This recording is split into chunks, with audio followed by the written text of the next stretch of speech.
રહેવાનો છે ઇનિશિયલાઇઝેશન. આ ટોપિક થોડોક મોટો છે, લાંબો છે, પણ તમને સરળતાથી હું સમજાવી દઈશ.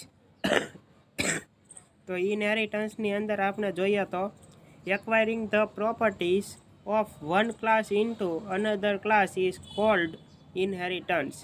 એક ક્લાસમાંથી બીજી ક્લાસની પ્રોપર્ટીને આપણે જ્યારે એક્સેસ કરવા માંગીએ છીએ અથવા તો એક્વાયરિંગ કરવાની જરૂર પડે છે ત્યારે આપણે આ કોન્સેપ્ટને શું કહીએ છીએ? ઇનહેરિટન્સ તરીકે ઓળખીએ છીએ. There are two types of classes inheritance. બે ટાઈપના ક્લાસ હોય છે ઇનહેરિટન્સની અંદર. તો આપણે જોવા જઈએ તો બેઝ ક્લાસ હોય છે અને એક હોય છે ચાઇલ્ડ ક્લાસ. બેઝ ક્લાસ અને ચાઇલ્ડ ક્લાસ આ બે ક્લાસ હોય છે. તો એની અંદર જોઈએ તો બેઝ ક્લાસ છે એ શું કહેવા માગે છે તો એના વિશે આપણે સમજીએ અને જાણીએ અને જોઈએ અને સમજીએ અને સમજવાનો પ્રયત્ન કરીએ. A class role properties are inherited is called base class or parent class. A class role property are inherited. Class રોલની પ્રોપર્ટી હોય છે એ ઇનહેરિટેડ હોય છે અને આપણે શું કહીએ છીએ? બેઝ ક્લાસ તરીકે અથવા તો પેરેન્ટ ક્લાસ તરીકે ઓળખીએ છીએ. Child class, a class which inherit the members of another class is cold child class or derived class or sub class. એક ક્લાસ હોય છે the member of another class.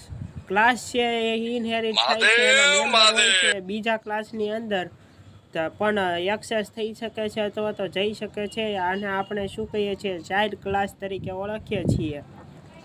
Or derived class or sub class તરીકે પણ તમે આને ઓળખી શકો છો. There are 5 different forms of inheritance such as. 5 પ્રકારના ડિફરન્ટ ટાઈપના ઇનહેરિટન્સના પ્રકાર હોય છે, જેવા કે single inheritance, multiple inheritance, multi level inheritance, પછી છે હાયરાર્ચિકલ ઇનહેરિટન્સ, અને હવે આપણે છેલ્લો પ્રકાર કયો રહી ગયો છે એ પણ જોઈ લઈએ કે હાઇબ્રિડ ઇનહેરિટન્સ.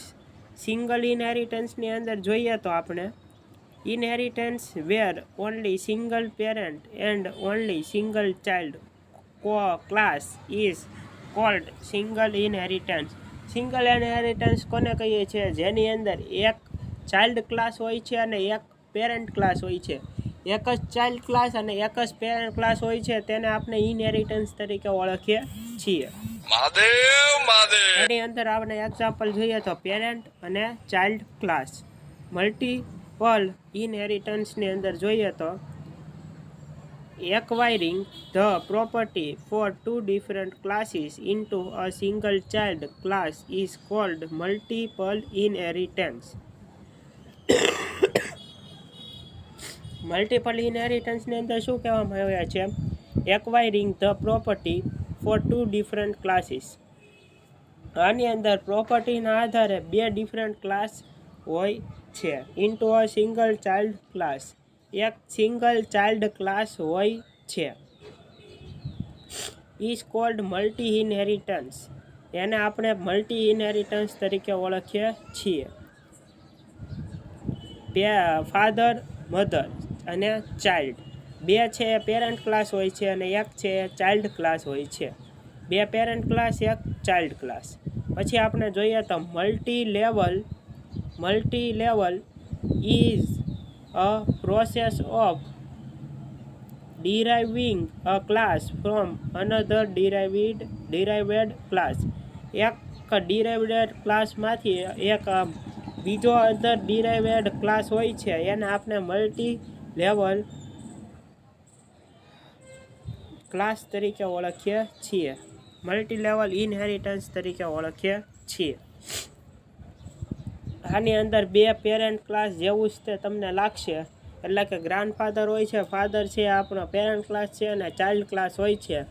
આની અંદર વારસા દર વારસા એટલે કે પેઢી દર પેઢી આપણને જે વારસો મળતો હોય છે એના વિશે આની અંદર ચોખવટ પાડવામાં આવી છે.